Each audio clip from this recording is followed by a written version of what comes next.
Depois de 2 anos consecutivos, o saldo entre novas vagas de emprego e demissões volta a ficar positivo em Bauru, mas o índice ainda é muito pequeno para recuperar as perdas do período. Setor de serviços é o que lidera as contratações. Mesmo assim, muitas famílias ainda sofrem com o desemprego e a falta de renda. Na entrevista do dia, falamos sobre uma série de ações desenvolvidas pela Unesp para frear o preconceito e a violência. É o programa Educando para a Diversidade. Quem vem ao estúdio dar detalhes é o professor Juarez Xavier, assessor da Pró-Reitoria de Extensão. O Unesp Notícias desta segunda-feira, 11 de setembro, começa agora.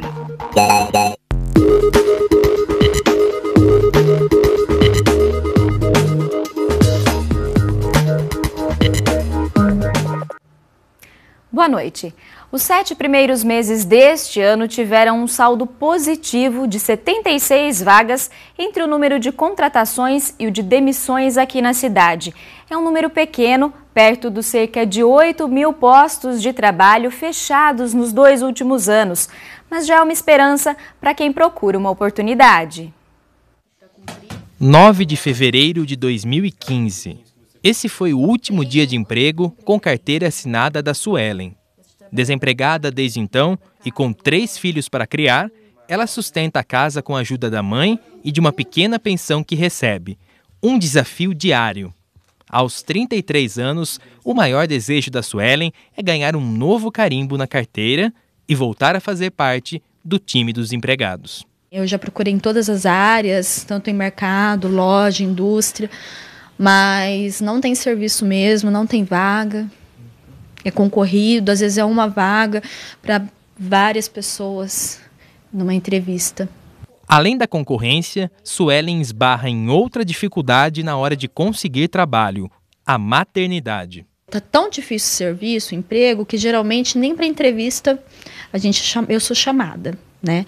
E quando eu sou chamada, e ele sempre pergunta quantos filhos eu tenho, quais moram comigo, a idade. Sempre quando eu falo que eu tenho um menino de 3 anos, eles perguntam com quem vai ficar, e se o menino ficar doente. A gente já vê que a pessoa já quer excluir, né? Até mesmo na hora da entrega do currículo já é anotado. Com o dinheiro contadinho para pagar as despesas básicas, o armário e a geladeira só guardam os itens necessários. Ir ao supermercado virou artigo de luxo. É só o básico do básico mesmo, né? As crianças têm que entender que tem coisas que não tem condição mesmo, é difícil porque criança não entende, criança sofre. O comércio em Bauru, que junto com o setor de serviços é responsável por quase 70% do PIB na cidade, também sofre com o alto número de desempregados. É que com a crise, os consumidores pensam 2 vezes antes de abrir a carteira. O dinheiro desvalorizou um pouco, né? As coisas aumentou, o ganho nosso é o mesmo ainda, né? Hoje não dá então para chegar numa loja e sair comprando tudo? Não dá, né? Pra você ver, a gente é aposentado, ordenado é pequenininho, então não adianta ser. Não compensa, não tem como, né? Muita pesquisa, menos compras. Por isso, o presidente da Câmara dos Dirigentes Lojistas acredita que 2017 deve fechar, na melhor das hipóteses, com um volume de vendas igual ao dos 2 últimos anos. Está bem exigente o consumidor, certo? Ele pesquisa bastante para comprar, certo? E compra onde tem mais facilidade, onde tem um preço melhor, forma de pagamento melhor também. O desemprego é o início de um ciclo que parece não ter fim. Funciona assim: quanto mais desemprego, menos dinheiro circula no mercado e menor é o consumo no comércio. Os empresários, para se manterem funcionando, precisam reduzir custos e aí é mais demissão em vista. Com o comércio em baixa, a indústria produz menos e reduz também o número de funcionários. Resumindo, desemprego gera desemprego. É o que mostra o CAGED, levantamento do Ministério do Trabalho, que avalia o número de empregados e desempregados no país. Só o comércio fechou 400 vagas de emprego em Bauru nos primeiros 7 meses do ano. E a indústria, mais 150. Quem segurou as pontas até aqui foi o setor de serviços, que abriu 1.085 novos postos entre janeiro e julho. Mesmo assim, o saldo geral no município até julho é de apenas 76 novos empregos criados. Número que em nada recupera as quase 8.000 vagas fechadas nos 2 últimos anos. Para fugir da recessão, a loja do Aldemiro tem procurado se adequar ao momento e fidelizar a clientela. A gente se enxuga o máximo que pode, certo? Para não tá dispensando funcionário, entendeu? E procura economizar, se adequar ao momento, entendeu? Não fazer coisa errada, não comprar mais, não comprar menos, né, para não faltar mercadoria, certo? E procura cativar o cliente para ele ficar na loja, certo? Para você poder acabar vendendo, certo? E tendo venda, você também tem o seu funcionário praticamente garantido a sua vaga. Segundo esse economista, os sinais de recuperação da crise ainda são incertos, cenário que dificulta o investimento necessário para gerar novos empregos. Os números da economia estão muito díspares, estão muito confusos, porque em alguns segmentos o nível de vendas está aumentando, nos outros está igual, depois aumenta um pouquinho, cai, em outros está caindo ainda. Né? Em alguns setores o nível de emprego melhorou um pouco, outros está estável, outros ainda continua caindo também. Então isso é típico de uma saída de recessão. E qual é a componente básica de tudo isso? É a falta de confiança. Para quem tenta voltar ao mercado de trabalho, Pinho diz que é preciso persistir e cultivar uma boa rede de contatos. Trabalhar por conta própria também pode ser uma opção. O trabalhador brasileiro vai ter que começar a pensar que ele vai ter que se autoempresariar. Né? Não vai ter, mesmo que a economia volte a se recuperar, não há no longo prazo chance de que todos voltem a ter um emprego e um nível salarial como tinham. Né? Continuar procurando, mas não descartar a possibilidade de tentar fazer alguma coisa por conta própria.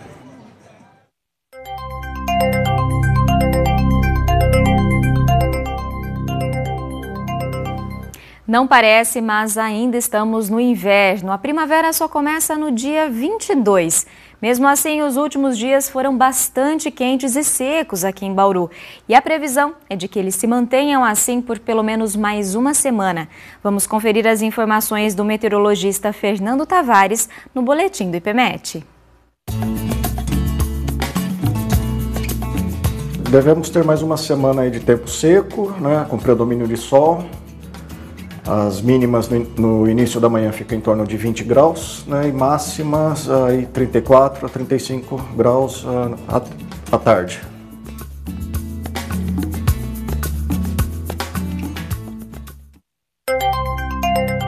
O estado de São Paulo continua sob a forte influência de uma massa de ar seco que mantém o céu aberto e sem chuvas.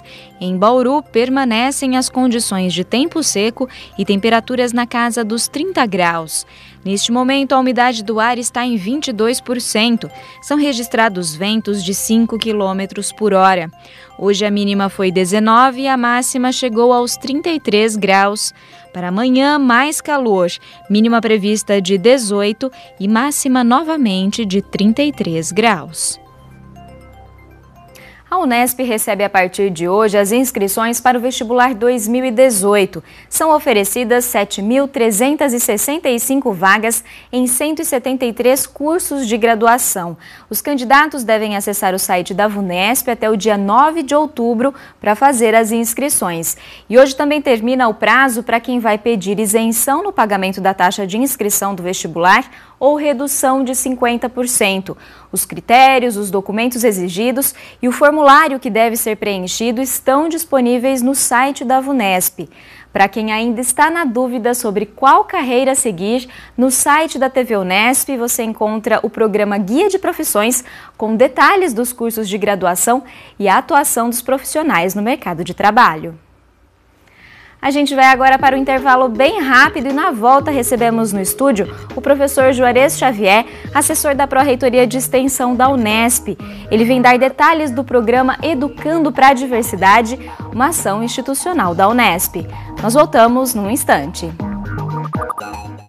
Uma iniciativa da Unesp pretende diminuir o preconceito e a violência dentro da universidade contra grupos como negros, trans, deficientes e mulheres. É o programa institucional Educando para a Diversidade, que tem o objetivo de formar uma rede de apoio às vítimas. Para saber mais detalhes desse programa, nós recebemos hoje o professor Juarez Xavier, que é assessor da Pró-Reitoria de Extensão Universitária da Unesp. Boa noite, professor. Muito obrigada pela sua vinda até aqui. Eu que agradeço. Professor, como surgiu a proposta desse programa? Tem que considerar alguns aspectos importantes. O primeiro foi a Comissão Parlamentar de Inquérito, realizada em 2014, que verificou que as universidades públicas de São Paulo têm uma série de ações violentas contra alunos, professores, contra a comunidade acadêmica de modo geral. Então isso gerou um documento importante, que a gente se debruçou sobre esse documento para compreender a natureza dessas violências. A segunda questão importante é que existe, em âmbito internacional, uma grande ação política dentro das universidades para superar os problemas de violências sistemáticas e intolerância. Esses programas, eles focam fundamentalmente ações para compreender a universidade como um espaço da diversidade. Quanto mais diversa é a universidade, mais criativa, inventiva, mais produtiva ela é do ponto de vista científico.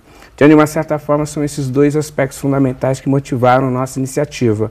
As violências concretas e a necessidade da universidade ser um espaço da manifestação da diversidade.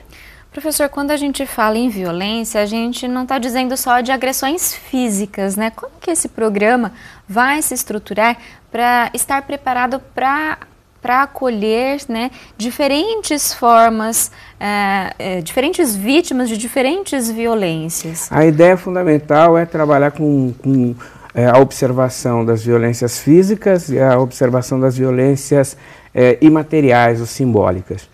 O objetivo é que a gente possa, com o tempo, constituir nos campos da universidade, são 24 cidades, mais 34 campos, o que nós estamos chamando de Ser a Vida, que é o centro de acolhimento das vítimas de discriminação e ameaça. A ideia é que a gente possa criar um espaço de acolhimento, de reflexão e de ação política, tanto no sentido de acolher as pessoas, mas também de criar um mecanismo político, pedagógico, que coíba as violências e que faça com que a universidade mantenha a sua função de ser um espaço de educação e acolhimento da diversidade. E já tem ações previstas para serem iniciadas nesses centros? Essa é uma iniciativa da gestão atual, mas a universidade já tem práticas políticas de combate à violência, né? Tem projetos de direitos humanos, tem projetos focados à questão da mulher, à questão do negro, à questão das pessoas com deficiência. Já existe essa cultura na universidade. O que nós passamos a fazer a partir de janeiro era localizar esses programas para potencializá-los. Então já há uma atividade relativamente extensa desenvolvida na universidade. Esse ano nós fizemos, por exemplo, uma grande campanha de recepção de calouros, o foco dela é o combate à violência. Nós estamos com um programa bastante agressivo no sentido de fazer com que as pessoas compreendam que a recepção deve ser um momento de acolhimento. Nós temos um projeto importante, que foi o Nome Social. Nós desenvolvemos esse projeto na universidade, que é um dos mais avançados que tem nas universidades brasileiras. Nós estamos agora com um foco bastante preciso na discussão da autodeclaração de pretos e pardos, para poder fazer uma verificação que assegure a aplicação da lei na universidade. Então, tem uma série de iniciativas que estão sendo tomadas, né? Estamos fazendo agora uma grande pesquisa na universidade para detectar o tipo de violência, onde ela ocorre e como é que nós podemos intervir. Então, são várias iniciativas que, a partir de setembro, serão fechadas nesse programa, que é o programa de Educando para a Diversidade. Mas, de uma certa forma, nós estamos nos apoiando naquilo que foi feito no passado e naquilo que nós já estamos fazendo desde janeiro, quando essa gestão assumiu a direção da universidade. Professor, sobre esse levantamento que o senhor mencionou, né, já tem algum dado sobre os tipos de violência cometidos, onde eles ocorrem? Já tem um diagnóstico sobre isso? O que nós temos é o que eu chamo de percepção percebida. São aqueles dados que nós temos de denúncias, de acesso à ouvidoria local, à ouvidoria geral, as denúncias feitas por alunos, isso nós temos. O que nós não temos é a percepção real. Nós não temos os dados, os indicadores.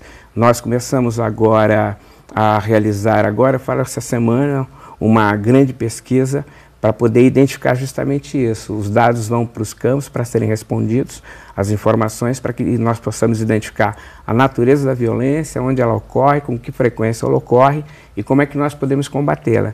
Então, nós temos uma percepção percebida de que existem indicadores sérios de violência, mas não temos uma percepção real. Vamos ter a percepção real a partir da pesquisa que nós vamos realizar a partir agora de setembro, para poder ter os dados concretos. Os indicadores nos ajudarão a implementar as políticas de forma mais eficiente. Professor, e a intenção do programa é reunir também o trabalho que já é desenvolvido nos coletivos, um trabalho bastante significativo? Sem dúvida alguma. Para nós, os coletivos serão instrumentos fundamentais, plataformas fundamentais de ação. São os alunos, os coletivos que nós temos de maior frequência na universidade, são coletivos negros, de mulheres e da população LGBT, são muito ativos. Tem contribuído bastante. Quando nós pensamos, por exemplo, o nome social, alguns coletivos participaram efetivamente do debate e da discussão. Quando nós pensamos o projeto da questão da violência étnica, racial, esses coletivos também estavam presentes. Quando a gente pensou a situação de violência contra a mulher, os coletivos também participaram. Então, os coletivos serão plataformas fundamentais para os nossos projetos. Além dos pesquisadores, grupos de pesquisas, núcleo de pesquisas, estudiosos, plataforma de discussão política, pedagógica na universidade, que já existe há um certo tempo. Então, nós vamos tentar aproveitar todos os mecanismos que possam envolver alunos, professores e funcionários da universidade. Sobre as políticas pedagógicas, né, que o senhor acabou de mencionar. Vai haver uma mudança nesse sentido também? Nossa ideia é que a gente possa atingir com a política as 3 dimensões da universidade: pesquisa, ensino e extensão. Na pesquisa, estimular tanto iniciações científicas como mestrado e doutorado com foco nesse tema. Já existem algumas iniciativas importantíssimas. Que a gente possa também, na extensão, privilegiar trabalhos que tenham a questão da diversidade como sendo foco central. E que a gente possa também, no ensino, avançar nessa discussão. É uma atividade transversal da universidade. Nós estamos numa atividade com todas as pró-reitorias. A pró-reitoria de ensino está envolvida nessa discussão. E uma das nossas metas é tentar, à medida do possível, fazer com que as coordenações de cursos possam pensar mecanismos de incorporação no debate da diversidade nos planos políticos pedagógicos dos cursos. Então, incorporar a formação do aluno de todas as áreas, a necessidade da discussão sobre a questão da diversidade. Em todos os níveis, ou seja, um trabalho grande que vem pela frente. Essa é a ideia, pelo menos plantar um projeto, por isso que é um plano institucional, e que possa abrir um caminho para que a universidade possa pensar isso no futuro. Tá certo, professor. Muito obrigada por todos esses esclarecimentos hoje aqui com a gente. Eu agradeço, espero que a gente possa voltar em outros momentos para falar sobre o detalhamento desse plano. Com certeza. Muito obrigada. Obrigado.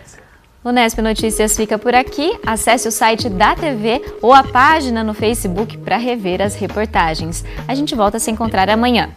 Tchau!